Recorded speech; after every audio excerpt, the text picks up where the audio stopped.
거룩하신 아버지 하나님, 우리가 오늘도 하나님의 말씀, 주의 진리 앞에 서게 하심을 감사합니다.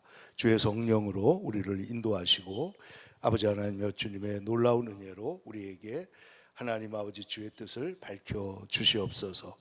하나님, 이 땅에 마귀들 끌어 우리를 삼키려 하나 진리로 이기게 하시는 주님, 하나님 아버지 진리는 살아서 하나님의 나라는 영원할 줄로 믿습니다. 하나님 역사하시고 오늘도 우리에게 성령으로 기름 부으사 지혜를 더하시고 또 말씀을 들을 때 주여 깨닫게 하시고 우리의 영혼이 뜨겁게 반응하게 역사하여 주옵소서. 예수님의 거룩하신 이름으로 기도하옵나이다. 아멘. 어제 오셨던 목사님들은 다른 일이 있어서 못 나오시고 우리 장로님도 아파가지고 오늘은 못 나오고 내일은 오시겠다고 했는데 어쨌든 우리가 함께 모이는 것 자체가 중요하기 때문에 하나님을 바라보고 우리가 달려가도록 하겠습니다. 어제 우리가 공부했던 내용을 지금 반복하기는 어렵지만 그 내용이 계속될 것이기 때문에 그냥 이해가 된다고 생각하시면 됩니다. 자, 그래서 우리가 26페이지를 여러분 한번 가보세요. 26페이지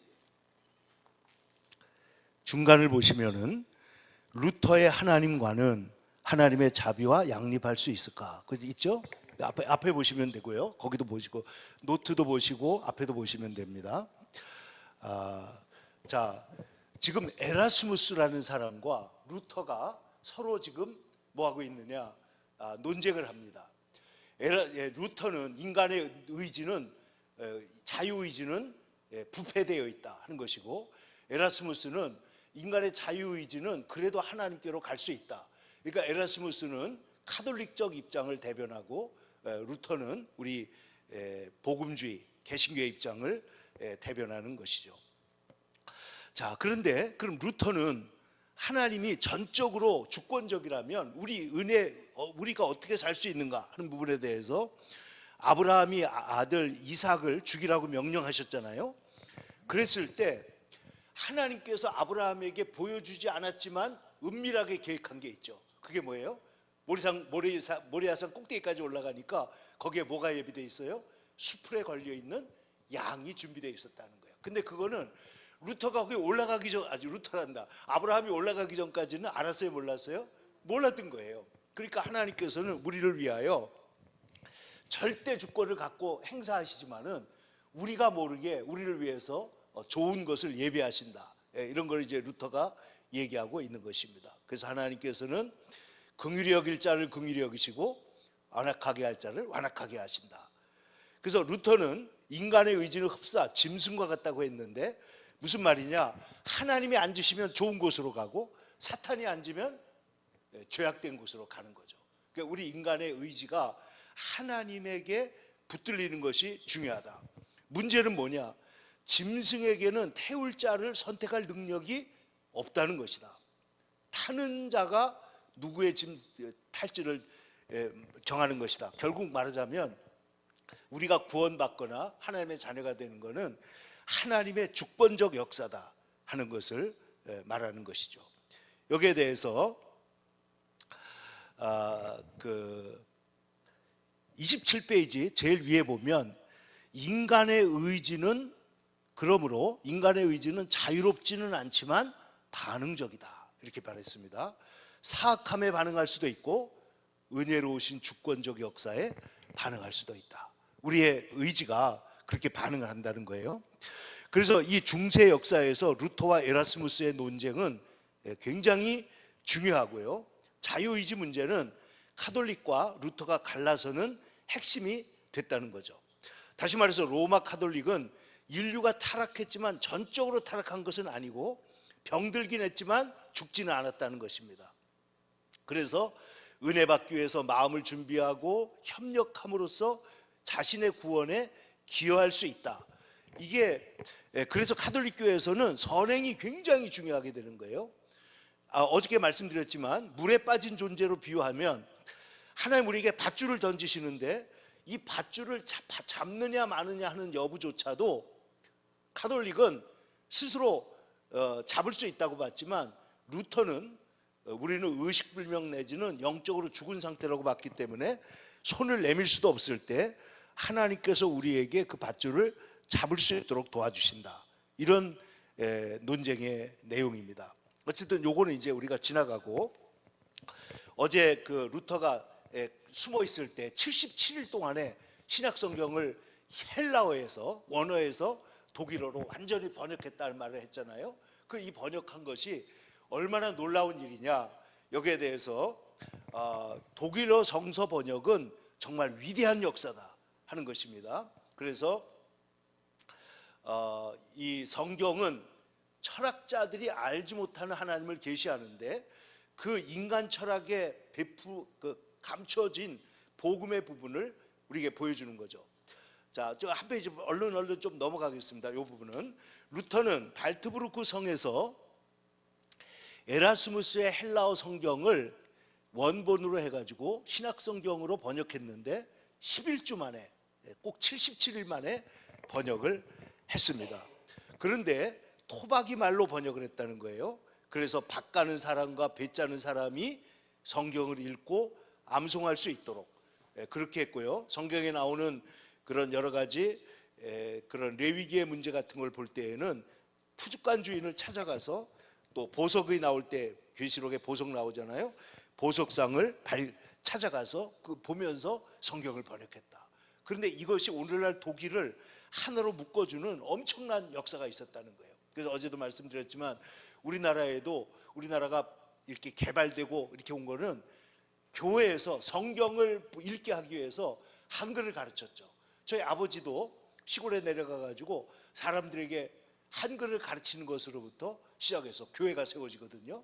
그러니까 이 한글을 가르친다, 그리고 성경을 읽는다, 이건 우리에게 있어서는 정말 중요한 것이었고, 옛날에 사경회라는 게 있었잖아요. 사경회는 뭐냐, 성경을 풀어서 오늘 이렇게 공부하는 것처럼 공부하기 위해 가지고 평양에서 사경회가 열리면 저 경상도 끄트머리에서부터 사람들이 올라갔다는 거예요. 그래가지고 하나님 말씀을 배우고 내려오는 길에 전도하면서 내려왔다는 거죠. 그만큼 이 성경을 명료화하는 일, 여보세요? 루터는 성경을 명료화하는 일에, 특히 구원 교리의 핵심을 명료화하는 일에 일생을 바쳤다. 굉장히 중요한 일입니다. 성경을 명료화했다. 그래서 루터는 평범한 사람들도 성경을 잘 읽고 박식해야 한다. 자기가 뭘 믿는지 알아야 되잖아요.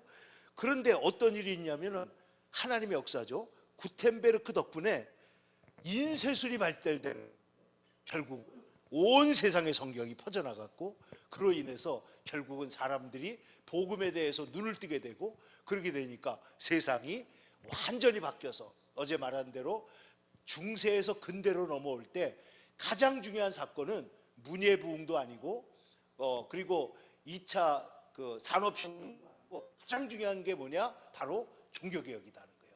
그래서 이 종교개혁을 통해서 인권, 자유, 양심, 그리고 국가의 삼권 분립, 이런 모든 것들이 다 어디서부터 시작됐느냐, 종교개혁부터 시작된 것입니다. 그러니까 사실은 인류가 이 교회 복음에 엄청난 빚을 지고 있는 거죠. 엄청난 빚을 지고 있는데 이걸 제대로 다 알지를 못하고 있다 하는 얘기입니다. 거기 두 권 가지고 오세요. 두 권 가지고. 자, 그래서 1400년대의 인쇄기. 그래서 여기 루터의 말은 참 이게 정말 재밌는 말이죠. 밭 가는 사람과 배 짜는 사람도 성경을 읽을 수 있어야 한다 했는데, 이 일이 이루어졌어요, 안 이루어졌어요? 이루어진 거예요. 제가 안산제일교회에서 사역할 때요, 거기에 우리 그 권사님, 집사님 권사님 중에는요 한글을 모르는 분인데 교회 나오다가 어느 날 갑자기 한글이 깨달아진 거예요. 그래가지고 성경을 읽게 된 거예요. 그런 놀라운 기적이 있는데, 우리 교회에도 꼬마들 있잖아요. 그 5살, 5살짜리가 한글을 한 번도 가르쳐 준 적이 없는데 어느 날 보니까 한글을 다 읽는 거예요.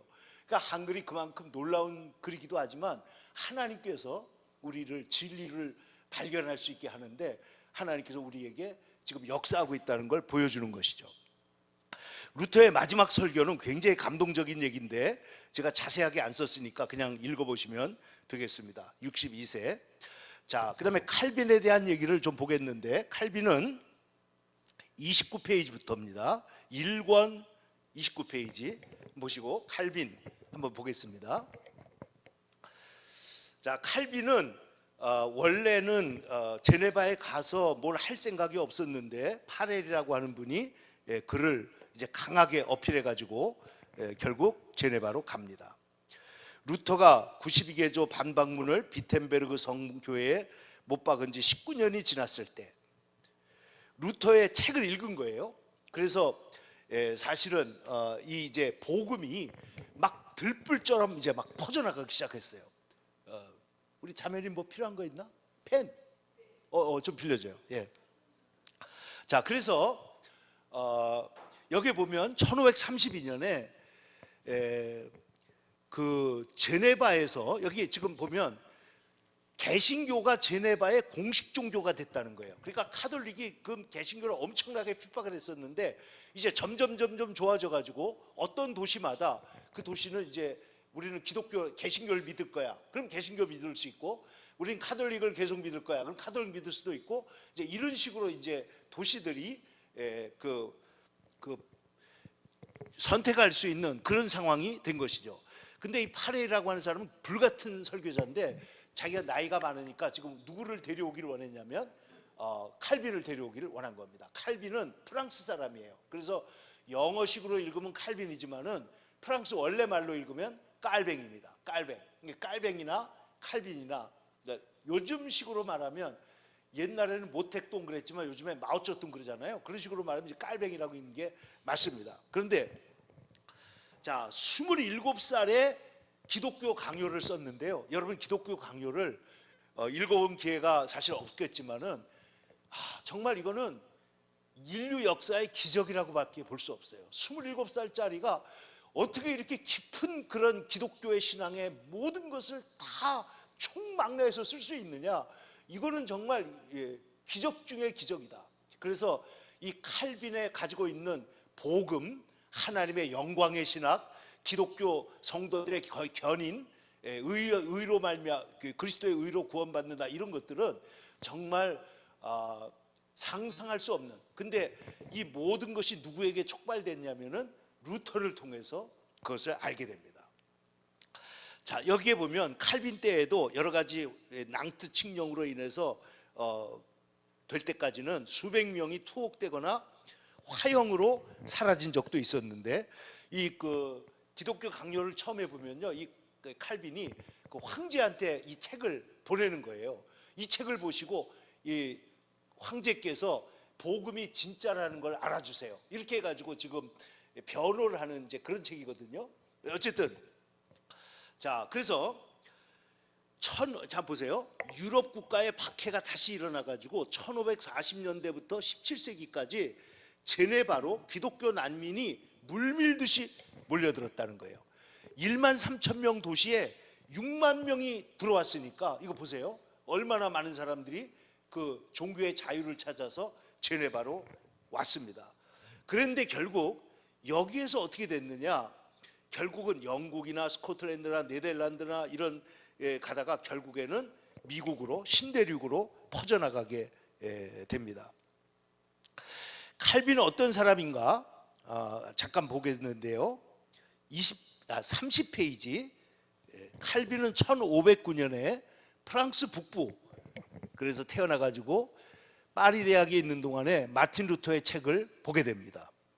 그래서 그를 법학을 공부하게 했는데, 칼빈이 말하기를 자신은 교황의 미신에 중독되어 있었기 때문에 사실은 거기서 헤어나오기 어려운 사람이었는데, 칼빈이 여기에 보면 나의 생각은 어린 나이에도 불구하고 딱딱하게 굳어져 있었다. 그런데 하나님은 갑작스러운 회심으로 내 생각을 돌이키셨고 온순한 상태를 만들어 주셨다는 거예요. 그러니까 루터는요, 극적인 어떤 그 변화가 있습니다. 그러나 칼빈에게는 그런 게 없어요. 그러니까 어느 순간에 복음의 핵심을 받아들이고 그 복음을 가지고 자기 인생을 완전히 하나님께 헌신했던 그런 사람입니다. 칼빈은 루터를 가장 존경하는 아버지라고 불렀는데, 칼빈의 교리는 하나님의 주권, 대속, 칭의죠. 그 다음에 섭리, 그 다음에 예정, 이 예정 교리 안에 이런 것들이 다 있다, 이런 뜻입니다. 이것이 칼빈 교리의 핵심입니다. 자, 예정론에 대한 얘기는 뭐 나중에 우리가 조금 더 할 기회가 있습니다. 이것은 목양적 고민에서 출발한 것이다. 이것만 일단 알고 넘어가면 됩니다. 자, 밑줄을 한번 보시죠. 한번 같이 읽을까요? 시작. 칼빈은 왜 어떤 사람은 구원받고 어떤 사람은 잃어버린 바 되는지를 사유하면서 논의를 출발한다. 그랬어요. 왜? 근데 그것이 우리 쪽의 조건에 달려 있으면 예정론이 안 통하죠.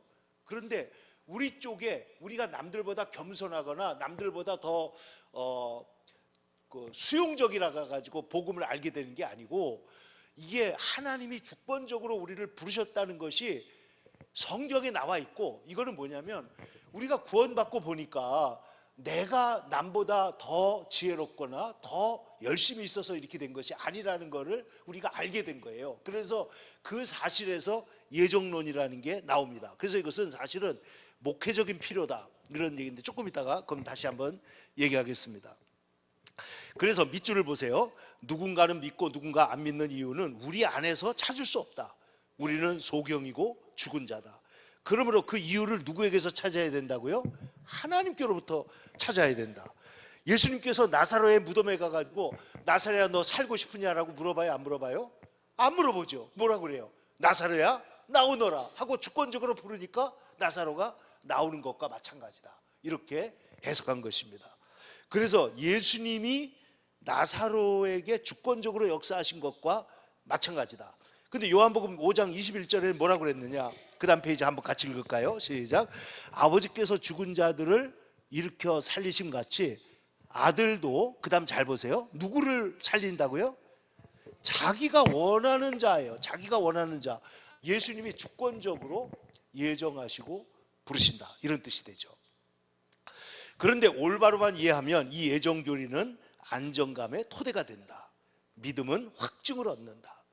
누군가 특정을 확신한다면 우리에게 인내로 계속 전진하게 하는 동기부여가 될 것이다. 이걸, 그리고 누가 택한 자의 무리에 속했는지 우리는 알지 못하기 때문에 우리는 모든 사람에게 복음을 들으라고 전도할 수가 있다, 이런 말입니다. 그리고 칼빈의 튤립이라고 하는 5개 조항이 있는데요, 이것은 알미니아리라는 사람이 질문을 한 것 때문에 대답이 나온 것입니다. 그래서 이 5가지를 영어로 TULIP 이렇게 됐기 때문에 이게 튤립이라고 하는 그 단어하고 똑같아요. 그래서 이걸 튤립이라고 부릅니다. 1번이 뭐냐? 토탈, 전적으로 부패되어 있다. 전적 부패 할 때 그 T자가 바로 전적 부패입니다. 간단히 말해서 우리는 아담의 죄를 물려받은 존재다. 그래서 이 부패는 우리의 생각과 의지에도 작동하기 때문에 결국은 하나님께서 우리를 구해 주셔야만 된다. 전적 부패, 이걸 우리가 어저께도 많이 말했던 것인데 오늘 조금 더 보겠습니다. 두 번째, unconditional election, 우리가 무조건적으로 주님께서 선택하신다. 그래서 하나님께서 그렇게 가르치시기 때문에 우리는 믿을 수밖에 없다, 이런 겁니다. 자, 요한복음 15장 16절 보시죠. 밑줄 시작. 너희가 나를 택한 것이 아니요 내가 너희를 택하여 세웠다. 제자들에 대해서 예수님이 하신 말씀이죠. 사도행전 13장 48절에는 영생을 주시기로 작정한 자는 어떻게 해요? 다 믿더라. 그러니까 영생을 주시기로 작정된 자가 있다는 거죠. 에베소 1장 4절에는 더 심각합니다. 창세전에 그리스도 안에서 우리를 택하심을 계속 말하고 있습니다. 데살로니가 2장 13절, 하나님이 처음부터 너희를 택하사 성령의 거룩하게 하심과 진리를 믿음으로 구원을 받게 하신다.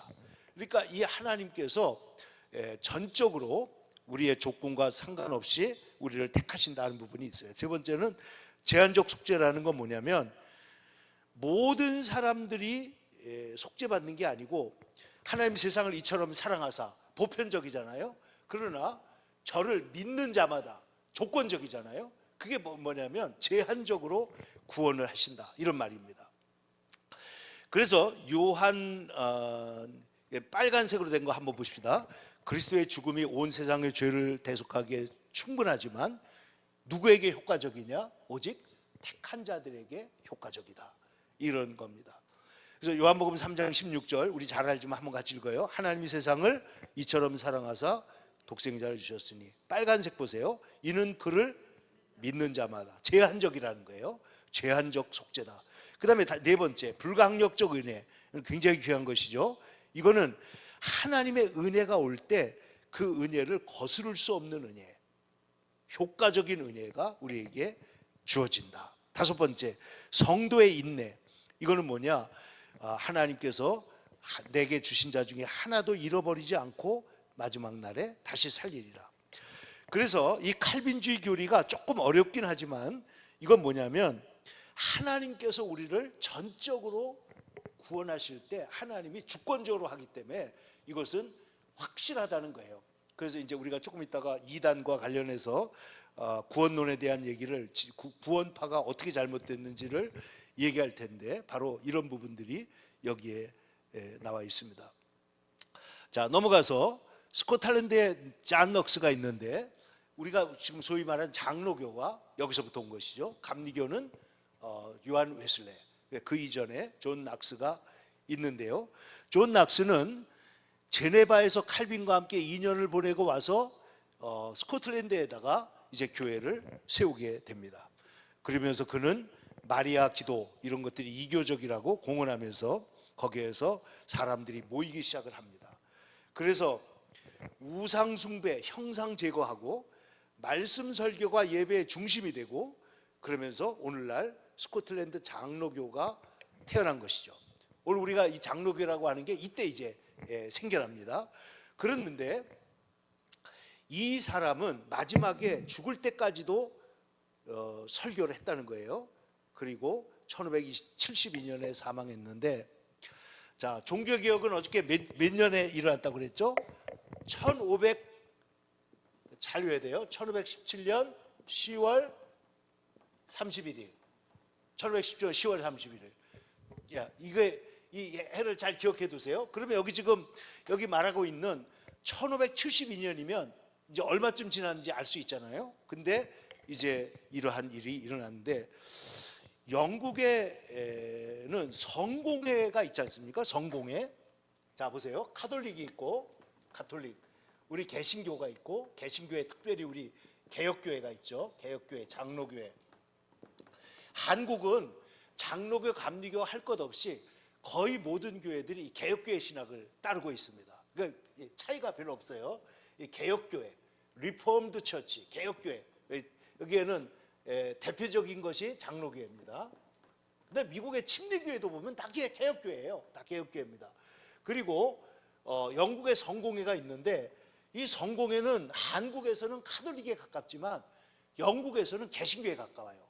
그래서 지난번에 그 영국의 황제, 왕이 대관식 했지 않습니까? 찰스 왕태자 대관식 할 때 뭐라고 그러냐면, 저는 그거 처음부터 끝까지 다 봤거든요. 근데 중간에 보면 그 사람이 그래요.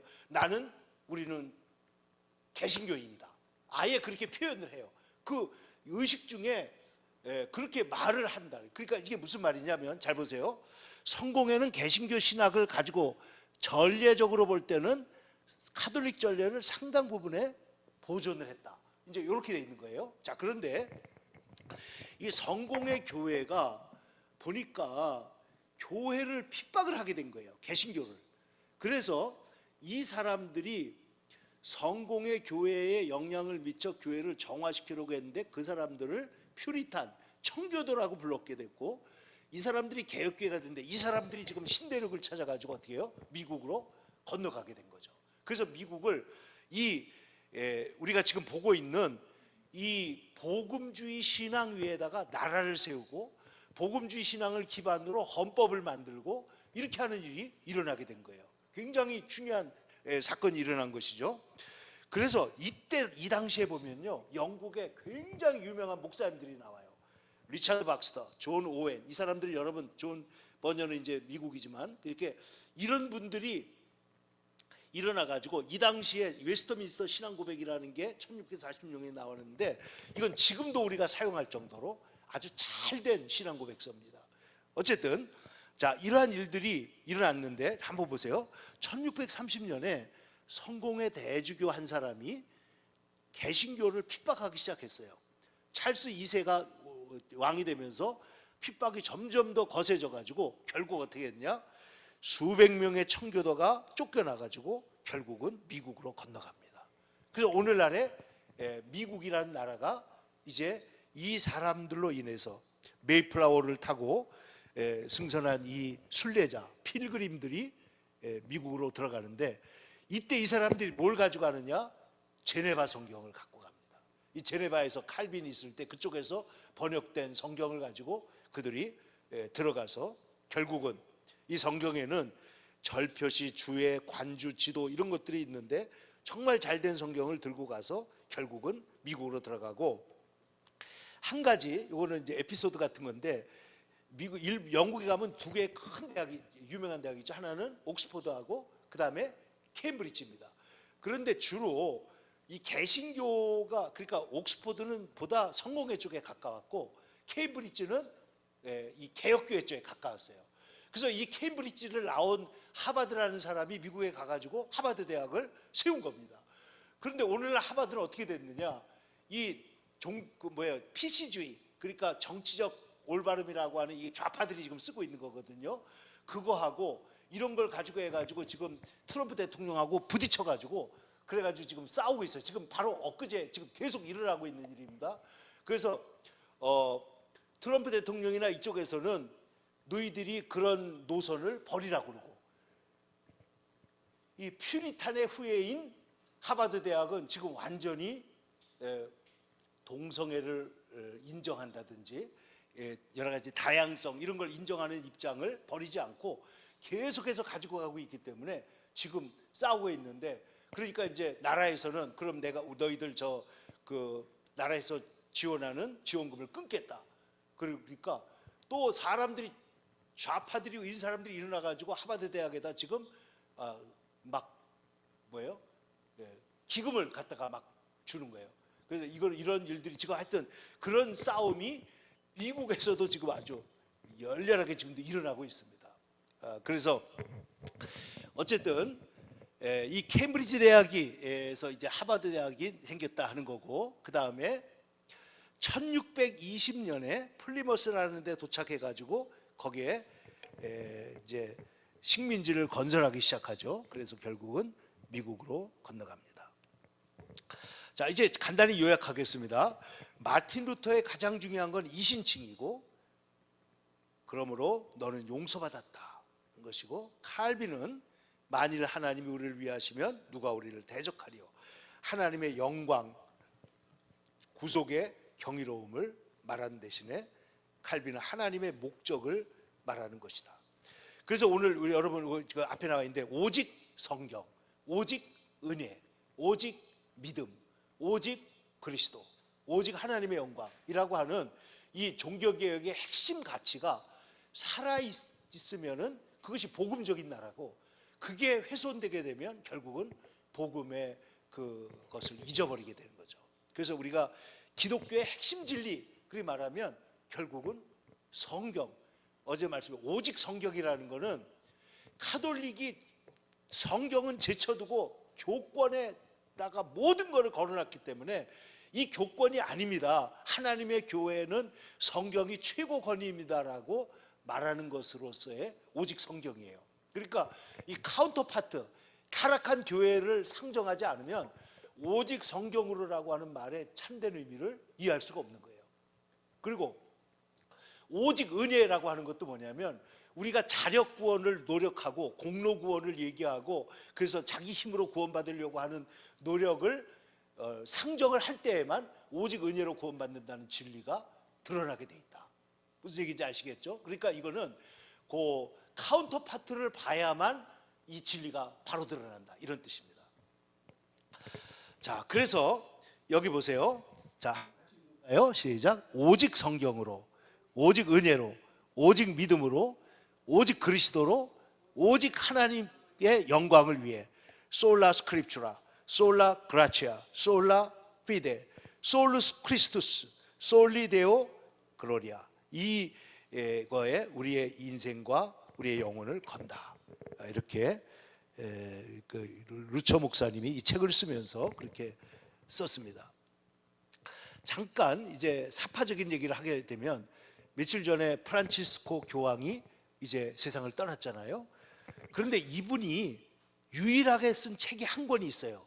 예수의 역사라는 책을 썼는데 이분이 보면요 놀라운 얘기를 합니다. 종교개혁이 서구 만학의 근원이다 이렇게 말했어요. 그러니까 우리는 지금 뭐라 그래요? 종교개혁 때문에 세상이 변화된 거예요.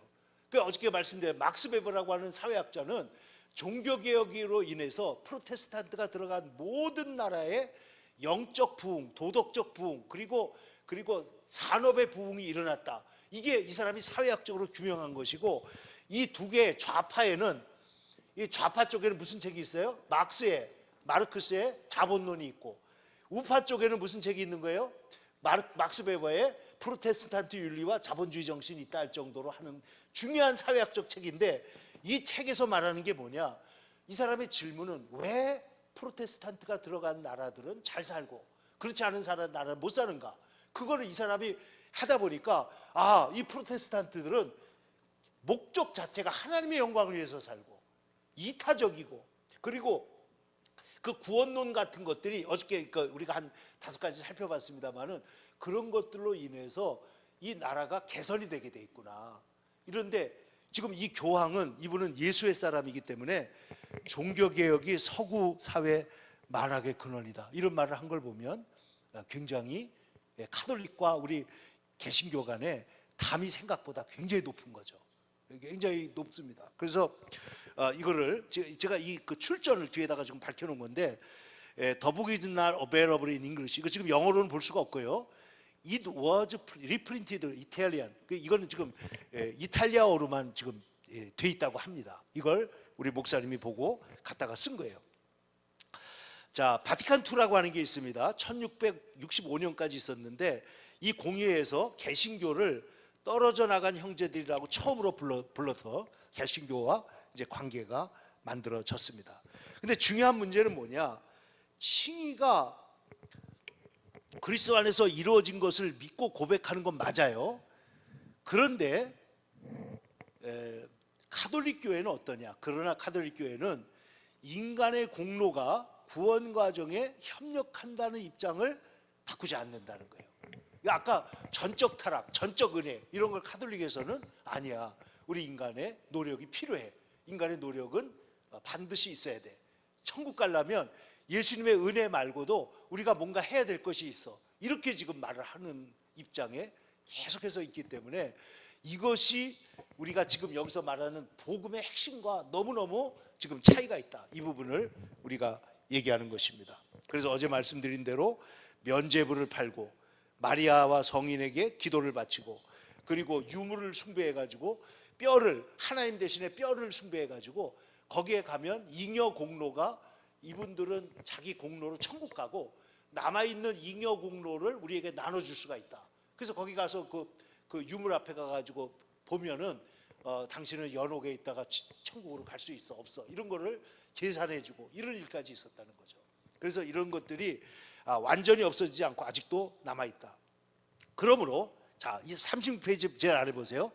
개신교에서는 칭의교리가 구심점이지만 카톨릭에서는 있긴 있지만 변방에 있을 뿐이다. 이게 차이가 있는 거예요. 그래서 우리가 카톨릭을, 여기서 이분은 이런 얘기했어요. 카톨릭에서는 태양계 명왕성처럼 저 끝에 있다는 거예요. 칭의교리가 없는 건 아닙니다. 그러나 그것이 중심이 아니다. 오늘날 자 보세요. 1994년 얼마 안 됩니다. 카톨릭교회 교리서에 보면 거기에 마리아의 평생 동정녀설, 무죄 상태 잉태설이 지금도 있어요.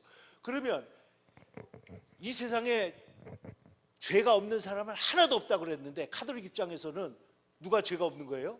예수님 말고 마리아도 죄가 없는 사람이 되는 거예요. 그래서 이런 것들이 신학적으로 문제가 있는데도 지금도 그걸 지지하고 있습니다. 그리고 마리아가 승천했다는 거예요. 그리고 하늘의 여왕으로 등극했다. 그래서 은혜의 중개자라고 생각하고 있는데 거기 여러분 카톨릭 기도하는 거 여러분 들어보셨어요? 평생 동정 마리아와 뭐 복 대신 마리아요 뭐 하면서 이 마리아 기도 있습니다. 그 보면 그 마리아를 중보자로 쓰는 걸 볼 수가 있죠. 그런 것들이 온전하지 않다 하는 것입니다. 여기 1955년의 사제 지침서를 보세요. 마리아는 인간을 위한 신성한 아드님의 희생 안으로 영적인 진입을 함으로써 인간의 죄를 대속했고 그리스도의 구속적 은혜의 적용을 받을 공로가 있다. 이런 식으로 그녀는 인류의 주관적 구속에 협력한다라고 기록하고 있다는 것이죠. 그러므로 여기에는 그 카톨릭 교회에서 면죄부 얘기 어저께 우리가 많이 얘기했는데 오늘 좀 지나가겠습니다. 자, 그래서 오늘날 우리가 이제 갈라디아서에 보면은 바울이 베드로를 책망하잖아요. 베드로를. 그 왜 그랬습니까? 베드로가 그 할례 받지 않은 사람들하고 밥을 먹다가 예루살렘에서 지도자들이 오니까 안 먹은 것처럼 도망을 가버렸단 말이에요. 근데 이것이 밥 먹다가 좀 피했나 보지 불편하니까 이 정도가 아니고 바울이 볼 때는 이게 뭐예요? 할례 받지 않은 사람들과 밥을 먹는 것은 잘못된 일이라는 그런 것을 퍼뜨리잖아요. 외식이 있잖아요. 그래서 우리 갈라디아서 보면 나옵니다. 근데 거기에 누구까지 따라갔냐면 바나바까지 따라갔다는 거예요. 그래서 바울이 볼 때 이거는 굉장히 중요한 문제다 해서 복음을 세우기 위해서 이것을 꾸중했다 하는 얘기가 나오고 있습니다. 그러므로 자 보세요. 마틴 루터는 카톨릭주의의 왜곡으로부터 복음을 구출해야 한다. 어저께 우리가 종교개혁사를 뭐라고 표현했어요? 복음을 잘못된 법문 용례, 그야말로 번잡하게 모든 법을 만들어 놓은 이런 카톨릭으로부터 복음을 구출해낸 사건이다. 진짜 복음을 구출해낸 사건이다. 오늘날도 그러므로 복음이 진짜 복음이 구출될 필요가 있다. 이 얘기가 우리가 일부의 핵심입니다. 자, 마지막 구절을 한번 읽겠습니다. 제자들을 끌어 밑줄 한번 보시죠. 제자들을 끌어 자기를 따르게 하려고 어그러진 말을 하는 사람들이 일어날 줄을 내가 아노라. 지금 내가 여러분과 여러분을 주와 및 그 은혜의 말씀에 부탁하노니 그 말씀이 여러분을 능히 든든히 세우실 것이다. 자, 바울이 떠나면 결국은 이단의 무리들이 들어오게 된다 하는 그런 뜻이 된 것입니다. 자, 오늘은 이제 2권으로 넘어가서 이제 본격적으로 한번 좀 보도록 하겠습니다. 자, 갈라디아서는 루터가요 성경을 시편을 강해하고 그 다음에 로마서를 하고 그 다음에 갈라디아서를 하고 히브리서를 강해합니다.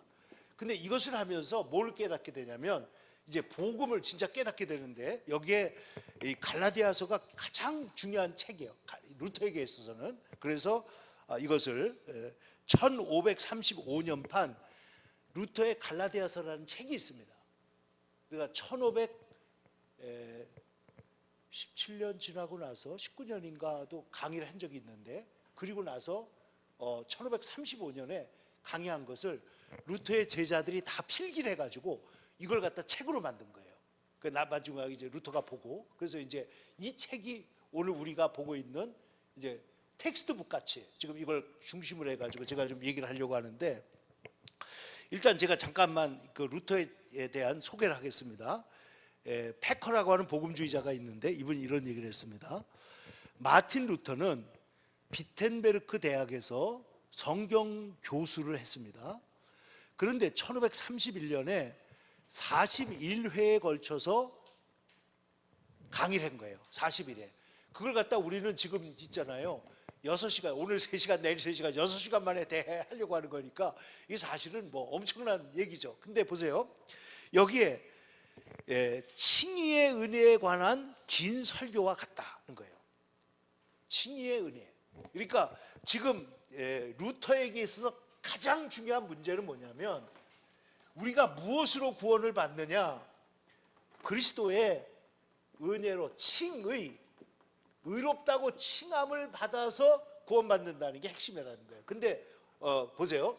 우리가 이 칭의 받는 거는 복음의 기초고, 그 다로 올라가려면 성화를 해야 돼, 제자 훈련해야 돼, 영성 훈련해야 돼, 이런 식으로 하는 사람들이 많이 있는데 이게 칭의 신학을 완전히 뒤집니다. 잘못된 거예요. 말하자면 칭의는 전적으로 은혜의 복음인데 이것만으로 안 되고 여기에다 나의 공로가 필요하다고 말하는 것과 비슷하거든요. 그래서 이 뒤에 나오는 이 영화 과정, 성화 과정도 칭의 신학에 바탕하지 않으면 내 공로로 뒤집힐 수가 있기 때문에 이 부분을 지금 우리가 핵심적으로 다루는 거예요.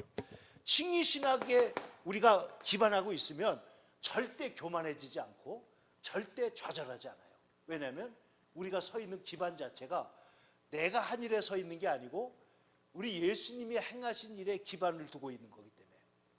그러나 내가 노력하고 내가 기도하고 내가 뭘 해가지고 이 일을 한다라고 생각할 때에는 그것은 잘못된 길로 가게 되는 것이죠. 자, 그래서 여기 한번 보세요. 확립하고자 하는 진리는 예수 그리스도를 믿는 믿음으로 사는 삶의 은혜와 능력과 영광과 안전이다, 이렇게 표현했습니다. 자, 존 버년이라는 사람 있죠. 철로역정 쓰신 분. 그분은 이런 얘기를 합니다. 어느 날 마틴 루터의 책을 내 손에 들려주셨는데 바로 갈라디아서, 지금 우리가 보고 있는 이 책입니다. 몇 장을 정독했을 뿐인데 밑줄을 한번 같이 읽어볼까요? 시작. 마치 그의 책이 내 자신의 마음에 따라 저술된 것처럼 그의 경험 속에서 나의 상태가 아주 크고 시원하게 다뤄진 것을 발견했다. 그래서 갈라디아서를 읽고 이 버년은 말하기를 내가 읽은 책 중에 성경을 제외하고는 단연 최고다, 이렇게 표현했습니다. 그 다음에 여러분 그 요한 웨슬리의 동생인 찰스 웨슬리 있죠. 이분은 우리 찬송가 가사를 엄청나게 많이 쓴 사람이에요. 그런데 무슨 얘기를 했느냐? 오늘 밤 몇 시간 동안 마틴 루터와 은밀한 시간을 가졌다. 특히 갈라디아서 2장의 결론을 통해 내게 큰 복을 주었다. 나는 나를 사랑하고 나를 위하여 자기 자신을 내놓으신 분을 느끼고자 힘쓰고 기다리고 기도했다. 그리고 그 기도 응답을 받았다. 마음속에 확실한 믿음이 자리 잡았다. 이렇게 표현을 한 것입니다. 마틴 루터가 그 책에 서문을 쓴 게 있습니다. 서문을 보시면은 제가 요약을 조금 했는데 한번 보시죠. 나는 어떻게든 담대해질 것인데 그 이유는 하나님의 교회 안에서 가장 확실한 기초인 칭의를 마구 뒤흔들고 있는 이 극악하고 끔찍하며 모독적이고 아증한 사상의 실체를 파헤쳐야 하기 때문이다. 그러니까 모든 복음은 칭의 중심이라 해야 된다고 루터는 생각했어요. 칭의, 하나님이 우리를 의롭다고 하신 것에서부터 시작돼야 된다는 겁니다. 에덴 동산에서 사탄은 이 믿음의 반석을 흔들었다. 우리의 첫 조상을 자신의 지혜와 능력으로 하나님처럼 될 수 있다. 이걸 먹으면 뭐예요? 하나님처럼 될 수 있다라고 유혹했다는 거예요. 그런데 이 유혹에 넘어간 우리의 첫 조상은 자기에게 생명을 주셨고 또 계속 생명을 주시겠다고 약속하신 하나님을 믿는 믿음을 저버렸다. 얼마 후에 사탄은 형이 아우를 죽이도록 조종했다.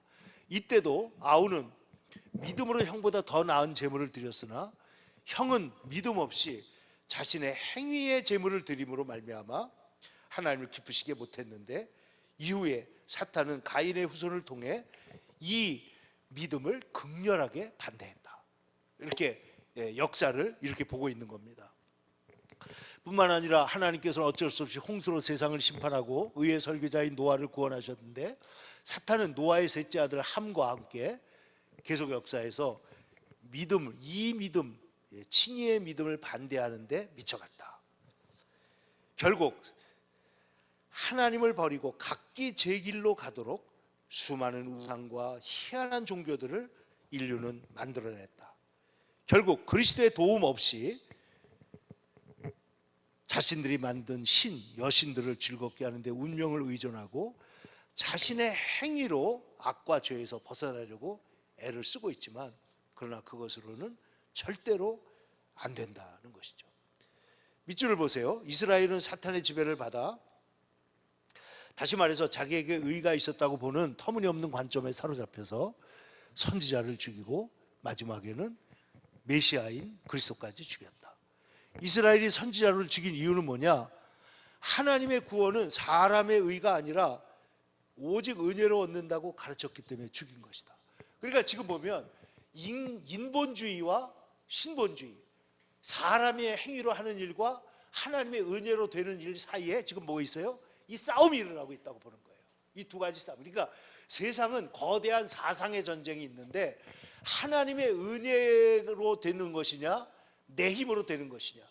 여러분 막스주의를 보세요. 그건 뭐예요? 저 사람들이 잉여 그 생산물을 가져갔기 때문에 그 사람들 부르주아들을 부수고 그 잉여 생산물을 우리가 가져와야 된다는 거죠. 그러니까 이건 뭐예요? 사람의 일이에요. 사람의 일. 그러나 성경은 많이 가진 자가 없는 사람들에게 자발적으로 나누어주고, 성경의 하나님은 고아와 가부를 돌보라고 말하고, 농사를 지을 때 구석에 있는 거 남겨둬라. 그거는 고아와 가부를 위해서 남겨둬라. 심지어는 새들과 짐승들이 먹도록 남겨둬야 한다. 이게 하나님의 방법이고 이 인간의 방법과 다른 거죠. 완전히 다른 겁니다. 이 두 가지가 지금도 세상 속에서 싸우고 있고, 지금 우리나라에도 이 두 가지 사상이 싸우고 있는 거죠. 싸우고 있는 거예요. 그래서 이런 세상 속에 아벨은 죽이고 가인은 번성할 것입니다. 그런데 나는 바로 이러한 세상에서 형제들을 위해 이 책을 출간한다.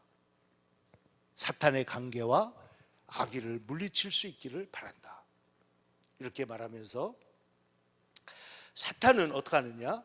거짓 종교를 보존하고 옹호하고 장려하고 있지만 사도 바울은 갈라디아 사람을 위해서, 곧 괴롭고 고통스럽고 초조하고 시험 속에 있는 사람들을 위해서 이 갈라디아를 썼고, 나도 이것을 위하여 주석을 썼다. 이렇게 서론에 기록하고 있습니다. 자, 로마서에는 하나님의 의가 나오죠. 이거는 이제 중요하기 때문에 먼저 잠깐 보겠습니다. 자, 같이 한번 읽을까요? 시작. 복음에는 하나님의 의가 나타나서, 이렇게 돼 있죠. 그러니까 자 보세요. 자, 우리는 의로워야 하나님 앞에 갈 수 있다. 이거는 누구나 동의하는 것이죠. 카톨릭이든 뭐든. 그런데 보세요. 자기의가 있고요. 이 자기의를 얻으려면 내가 뭘 해야 되기 때문에 이거를 공로의라고도 합니다. 공로의. 자기의 공로의. self righteousness, work righteousness 이렇게 말합니다. 근데 자기의와 공로의가 있는데 이것과 다른 하나의 의가 나타나는데 그게 뭐냐면 그게 하나님의 의예요. 요거를 이제 우리가 보면 알지만은 그 루터는 믿음의 의, 성령의 의, 그리스도인의 의 이런 식으로 계속해서 부릅니다. 근데 하나님이 우리에게 주신 의예요. 근데 우리 자신의 의로는 하나님께로 나갈 수 있다고 그래요? 없다고 그래요? 성경은 그건 불가능하다는 거예요. 그런데 하나님의 의는 우리가 노력하지 않아도 하나님께서 우리 예수 그리스도의 십자가 위에서 이루어진 것을 우리에게 의를 선물로 주시는데, 이것은 완벽한 것이고 은혜로 주신 것이기 때문에 우리는 이 의를 받을 때 감사할 수밖에 없다. 이 의를 받은 자는 절대로 하나님 앞에서 거절당하지 않는다. 이런 것을 얘기하고 있습니다. 그래서 자 보세요. 복음에는 뭐가 나타나요?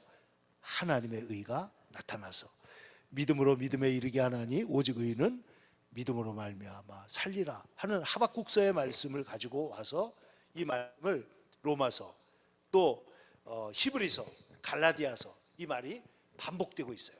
그래서 우리가 이 세 권을 중요시하는 겁니다. 로마서 3장 22절, 곧 예수 그리스도를 믿음으로 말미암아 그 밑줄을 한번 볼까요? 모든 믿는 사람에게 미치는 하나님의 의니, 그 의가 믿는 자에게 영향력을 미친다는 거예요. 하나님의 의니 차별이 없느니라. 그 다음 절에 아주 기가 막힙니다. 잘 읽어봅시다. 다 같이 로마서 10장 3절 시작. 하나님의 의를 모르고 뭘 세워요? 자기 의를 세우려고 힘써 어떻게 했다고요? 하나님의 의에 복종하지 않았다. 이게 이제 하나님의 의와 자기 의에 대한 성경의 말씀입니다. 고린도후서 5장 21절에는 또 뭐라고 그러냐? 하나님이 죄를 알지도 못하는 일을 우리를 대신하여 뭘 삼았다고요? 죄로, 죄의 덩어리로, 죄 자체로 삼았다는 거예요. 예수님을 죄로 삼으신 것은 우리로 하여금 그 안에서 뭐가 되게 한다고? 하나님의 의가 되게 하려고 그렇게 하신 것이다. 그러니까 지금 우리가 이 복음이라고 말하는 것은 내 힘으로 되느냐 하나님의 은혜로 되느냐 하는 것 사이에 큰 그런 사상, 인식의 싸움이 있는 것이죠. 그래서 이 루터의 갈라디아서 서론은 칭의의 문제가 가장 중요합니다. 칭의의 문제가 중요합니다. 자, 그런데요, 이 갈라디아서 서론을 보면 사실은 갈라디아서 전체 다 공부한 거예요. 나중에 이제 근데 이게 조금 어렵기도 하지만 잘 들으면 이해가 됩니다. 근데 여러분 이것을 이해하기 위해서 저희가 구원의 확신부터 공부하고 오려고 하는데요. 여러분 쭉 페이지를 넘어가세요. 어디를 보게 되냐면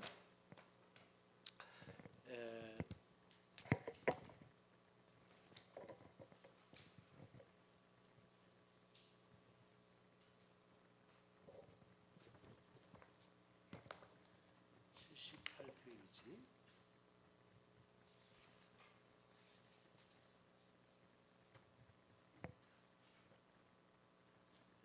60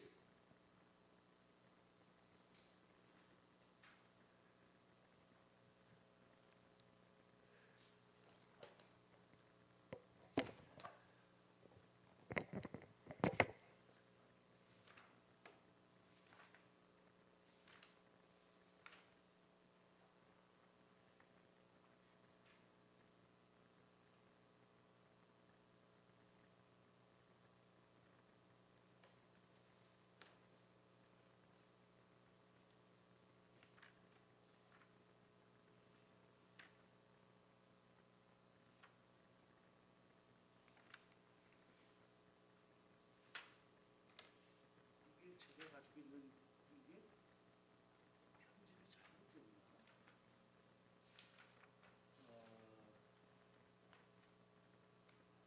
62.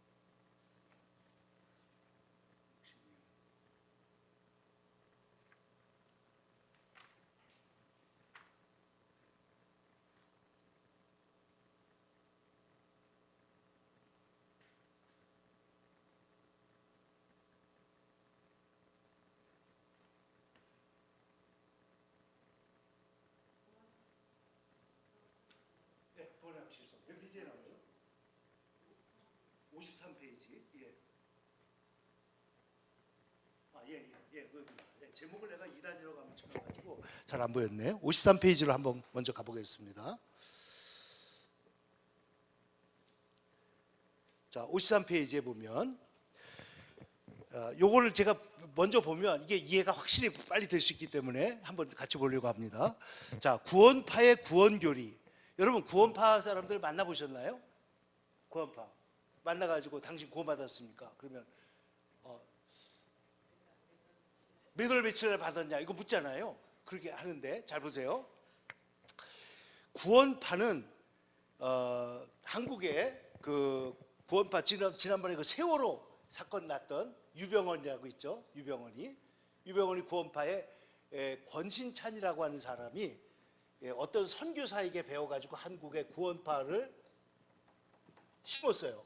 근데 이 권신찬이라는 목사라는 사람이 지금 우리 저 극동방송에서 나와가지고 아침에 이걸 하는데 너무 인기가 있어가지고 그러니까 이게 얼핏 들으면은 이 예리하지 복음적으로 예리하지 못하면은 거기 다 빠지는 거예요.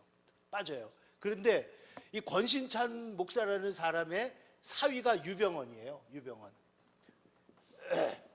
그 다음에 박옥수. 여기 저기 고속도로 타고 올라가다 보면 왼쪽에 기쁜 소식 교회라고 보이죠. 이 박옥수 이 사람. 그 다음에 안양에 가면 이 요한이라고, 이 사람 본명은 요한이 아닌데 이름 바꿨습니다. 근데 이 요한 목사라는 사람이 하는 교회에 우리가 잘 아는 영화 배우들이 여러 명이 다닙니다. 영화 배우들 여러분 아시는 아마 지금 양희은 씨는, 가수 양희은 씨는 이 유병원 쪽에 속한 사람으로 알고, 그 다음에 박옥수 쪽에도 뭐 유명한 사람인지 모르겠는데 이요한 이 사람 교회에는 그 걸그룹 출신의 유진이라고 있죠. 유진하고 그 남편 이름이 뭐더라? 하여튼 그 사람들하고 영화 배우 중에도 지난번에 그 이순신 장군 할 때 그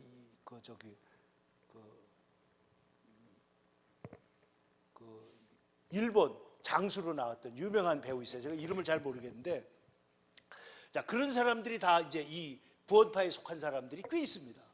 자 그런데 이름 누구라고? 유승용 맞아요. 아 유승용이에요. 예, 유승용이가 이제 그 교회 다니는 사람들이고 그렇습니다. 자 그런데 이 사람들이 말하는 게 뭐냐? 이제 이걸 보면 우리가 이제 말하는 게 아주 드러나기 때문에 제가 말씀드립니다. 자 첫 번째. 구원파는 인본주의적이고 율법적이다는 거예요. 또 율법 폐기주의. 그러니까 율법주의도 있고 율법 폐기주의도 있고 둘 다 갖고 있어요. 여기에는. 그러니까 이 복음이 아닌 거가 하나는 율법주의고 복음이 아닌 거 또 하나는 율법 폐기주의인데 얘네들은 둘 다 갖고 있다는 거예요. 무슨 얘기냐? 어떤 면에서는 율법적이고, 그리고 우리는 예수 믿어 구원받았으니까 우리 일본에 있는 우리 집사님도 우리가 잘 알던 집사님인데 이분이 구원파로 가가지고 이번에 가보니 그 사람들 만나보니까 막 괴로워하고 있긴 해요. 그런데 보면은 예수님께서 십자가 위에서 다 이뤘다고 그랬는데 왜 우리가 죄인이라고 고백해야 됩니까? 이러는 거예요. 그러니까 예수 믿은 사람은 주기도문도 기도해서는 안 돼요. 왜냐하면 그 중에 뭐가 나와요? 우리에게 죄 지은 자를 용서한 것이 우리의 죄를 용서해 주옵시고. 이게 비복음적이라는 거예요. 왜냐? 우리는 구원받았으니까. 현재, 과거, 미래의 모든 죄가 구원받았으니까 그렇게 기도하면 안 된다라고 가르치는 게 구원파입니다. 구원파인데 이제 어떤 특징인가 한번 보시죠. 구원파는 특정 구원의 확신 체험을 절대시한다. 감정적 체험, 죄사함 받았다는 감정적 체험이 중요한데 구원받은 날짜를 반드시 알아야 되고 구원의 순간을 명확하게 기억해야 한다는 거예요. 그러니까 우리 와가지고 구원의 체험이 확실치 않은 사람이 오면 그 사람에게 막 당신 구원받지 못한 거야 라고 이제 도전하는 것이죠. 그러다 보니까 결국은 신앙을 인간의 감정에다가 기초를 놓게 됩니다. 감정 위에다가. 요약해보면 구원의 날짜를 알아야 되고 구원의 확신이 있어야 되고 구원 후에는 회개할 필요가 없고 구원 후의 삶은 중요하지 않아요. 그래서 구원받은 사람은 더 이상 회개할 필요가 없다. 그러니까 과거, 현재, 미래의 죄가 다 용서되었으니까 이렇게 기도하면 안 된다는 거예요. 그래서 보세요. 구원파는 율법주의다. 왜 율법주의라고 말하는가 보세요. 율법주의란 구원을 받기 위해서 인간이 어떤 행위를 해야 된다. 이게 율법주의입니다. 그래서 겉으로는 행위가 필요 없다고 말을 하고 있는데 사실은 구원을 확신해야 된다는 감정적 체험을 조건으로 하기 때문에 하나의 율법주의라고 보는 거죠. 율법주의다. 그리고 인간의 감정에 기대기 때문에 인본주의적 율법신앙입니다. 그런데 구원은 인간의 감정에 딸린 게 아니라 체험에 딸린 것도 아닙니다. 구원파는 반드시 구원의 확신이 있어야 되고 그것이 구원을 받은 것이라고 말하는데, 제가 딴 사람 거는 별로 안 들어봤지만 이요한 목사라는 사람 건 제가 몇 개를 들어봤는데 자기가 뭐 몇 월 며칠에 히브리서를 읽다가 막 가슴이 뜨거워져 가지고 딱 해서 자기가 그날 구원받았다 이렇게 말해요. 그러니까 어느 시점에 그거를 경험한 날이 자기가 구원받은 날이에요. 그렇게 이제 감정에다가 구원의 확신을 심어놓습니다. 이제 조금 이따 우리가 이거 아니라는 걸 제가 말씀드릴게요. 결국 뭐냐? 구원파는 확신이라는 심리적 상태를 구원의 조건으로 만들어서 또 다른 형태의 율법주의를 만들어낸 것이다. 그래서 이 사람들은요, 여러분 성령 받은 증거가 방언이라고 옛날에 순복음교회에서 막 가르칠 때 있었잖아요. 그럼 그때는 성령 받은 거를 하기 위해서는 내가 지금 뭘 해야 돼요? 방언을 해야만 되는 거야. 그러다 보니까 방언이 안 되는 사람은 괴롭잖아요. 그러니까 방언을 어떻게 해요? 막 연습하죠. 연습해가지고 어느 날 막 또 연습도 시켜요. 뭐 랄랄랄라 해봐라 그러면, 그러다가 어느 순간에 혀가 꼬여가지고 랄랄라가 되면 아, 이제 나는 성령 받았나 봐. 이렇게 사람을 몰아간 거예요. 그렇게 이제 불경건한 방식으로 하는데, 구원파는 뭐냐면 감정이 있어야 되니까 감정이 안 되는 사람은 어떻게 하든지 그 감정을 때려 넣어야 되는 거예요. 어떤 식으로든지. 그래서 이것이 불경건한데, 에베소서를 한번 같이 보겠습니다. 자, 2장 8절 9절 시작. 너희가 그 은혜로 인하여 믿음으로 말미암아 구원을 받았으니. 자, 은혜와 믿음이에요. 이거 영어 성경은 by grace through faith 이렇게 되어 있는데 굉장히 중요한 구절입니다. 구원을 받았으니 이것은 어디예요? 누구에게 난 것이 아니라고요? 너에게서 난 것이 아니요 하나님의 선물이라. 또 뭐에서 난 것이 아니다? 행위에서 난 것이 아니다. 왜냐하면 자랑하지 못하게 하기 때문이다. 그러니까 이 구원받은 사실조차도 우리는 자랑하면 안 된다는 것이죠. 8장 16절입니다. 성령이 친히 우리의 영과 더불어 하나님의 자녀인 것을 증언하신다. 그러니까 성령께서 증언하시는 건데 이걸 지금 감정으로 다 이제 끌고 가는 거예요. 그 다음에 구원파는 율법 폐기주의다. 율법을 폐기한다는 거예요. 이게 뭐냐? 한 번 구원받으면 죄를 짓든 말든 상관없다는 식으로 가기 때문이에요. 자백할 필요도 없고 회개할 필요도 없고 예수님이 다 이루셨기 때문에 과거 현재 미래의 모든 죄가 용서받았기 때문에 죄를 고백하는 것도 잘못이다. 그러니까 영적으로 자기들은 면책권을 받았다고 말하는 건데, 이게 보네퍼가 말하는 값싼 은혜의 대표적인 사례입니다. 구원파는 구원 이후의 삶이 중요하지 않다라고 중요하지만, 성경은 구원받은 자는 열매가 나타나게 돼 있다는 거예요. 구원의 열매. 자, 구원받은 다음에 죄를 구원받는 기도를 드려야 안 드려요? 드립니다. 요한 1서에 만일 우리가 죄 없다고 말하면 속이는 것이고 진리가 우리 안에 없을 것이고, 그러나 만일 우리가 죄를 자백하면 하나님은 또 예수님은 미쁘시고 의로우사 우리의 죄를 사하시며 우리를 모든 불의에서 깨끗하게 하실 것이라고 말하고 있죠. 로마서 7장의 사도 바울의 고백은 바울이 구원받기 전의 고백이 아닙니다. 구원받은 바울이 고백하는 거예요. 내가 원하는 바 선은 행치 아니하고 도리어 악을 행하는도다. 오라나는 공고한 사람이로다. 그런데 로마서 8장에 가면 그러므로 나는 이제 죄와 사망의 법에서 생명의 성령의 법으로 옮겨졌다고 말하잖아요. 그러니까 이것이 이 구원이 예수 믿었음에도 그러니까 기도의 필요가 있다는 것인데, 이걸 이제 우리가 마틴 루터의 그 갈라디아서를 보면 여러 번 나옵니다. 이것을 루터가 유명한 용어를 쓴 게 있어요. 그 빨간 글씨로 된 거 한번 보시죠. 쓰임을 이스티스가, 이거 제인데 잘못됐네요. 제 유스투스 에트 페카토르입니다. 아이가 아니고 제이입니다. 그거 좀 고쳐주세요. 이거 보이시나요? 이거 제이예요. 제이. 의인인 동시에 죄인이다. 구원파의 교리는 이 루터는 말하기를 그리스도 안에서 의롭다 함을 받았지만 여전히 죄성을 가진 존재로 살아가는 것이죠. 그러면 어떻게 되느냐? 우리는 그리스도 안에서 믿음으로 칭의의 구원, 즉시 의롭다함을 받았지만 계속해서 죄와 싸우며 거룩해지는 과정을 겪고 있습니다. 그래서 끊임없이 하나님을 의지해야 된다는 거예요.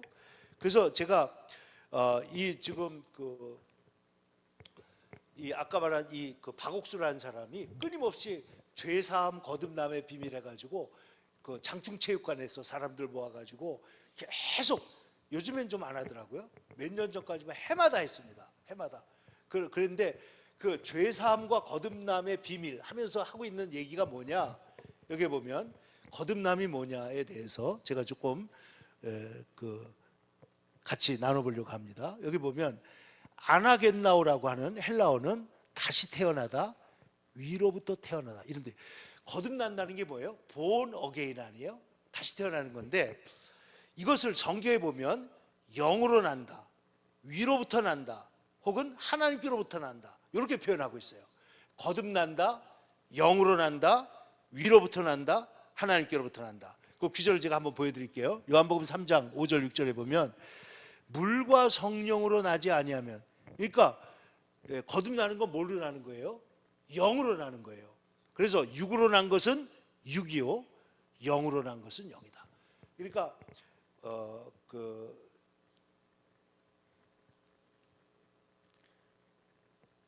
그 예수님을 찾아온 바리새인이 묻잖아요. 사람이 나이가 들면 어떻게 어머니 뱃속에 들어가서 거듭날 수가 있습니까?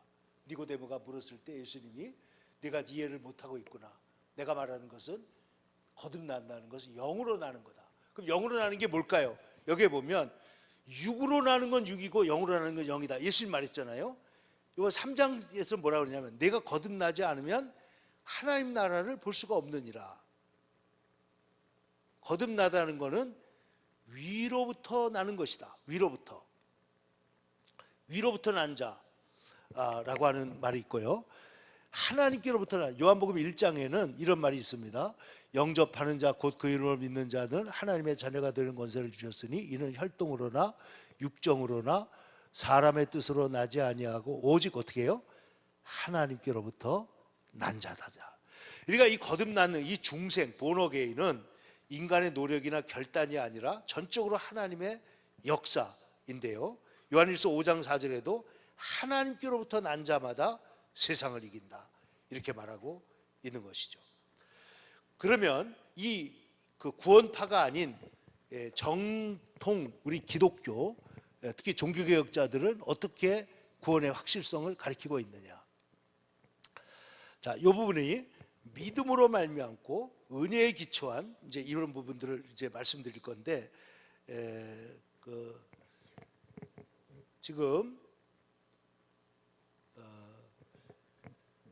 한 5분에서 10분 정도 차 한 잔 마시고 또 간식도 좀 드시고 배고프면 라면도 드셔도 됩니다. 좀 쉬었다가 이어서 하겠습니다. 지금